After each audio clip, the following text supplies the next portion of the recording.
যদি আপনার বয়স 18 থেকে 35 বছরের মধ্যে হয় এবং তুমি যদি মুসলিম হও, তবে দেরি হওয়ার আগেই তোমার এই 15টি বিষয় জানা উচিত। 1. সময় মতো নামাজ পড়ো।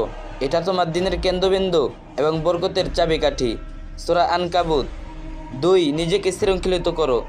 আত্মনিয়ন্ত্রণ ছাড়া স্বপ্ন শুধু স্বপ্নই থেকে যায়। সূরা আল হাসর। 3. গোপনে হারাম থেকে বাঁচো। একা থাকলে যা করো সেটাই তোমার আসল পরিচয়। সূরা আল মুলক। 4. সঠিক বন্ধুর সঙ্গ নাও। তারা তোমাকে জান্নাতের দিকে টানতে পারে বা জাহান্নামের দিকে ঠেলে দিতে পারে। আবু দাউদ।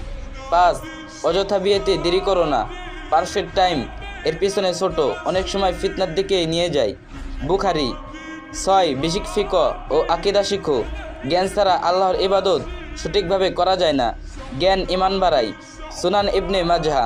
7. জবান নিয়ন্ত্রণ করো। জিহ্বা এমন ক্ষত করে যা হাতের আঘাতের থেকেও দ্রুত ধ্বংস করে। তিরমিজি। 8. দৃষ্টি হেফাজত করো। এটা তোমার হৃদয়কে অযাচিত বাসনা ও আফসোস থেকে রক্ষা করে। সূরা আন-নূর। 9. নিয়মিত দান করো। দান কখনো সম্পদ কমায় না, বরং বাড়ায়। মুসলিম। 10. ঋণ থেকে দূরে থাকো। এটা স্বাধীনতা ও বরকত কেড়ে নেয়। বুখারী। 11. শরীরকে শক্ত রাখো। স্বাস্থ্য একটি আমানত। শক্তি ইবাদত ও কাজে সহায়তা করে। বুখারী।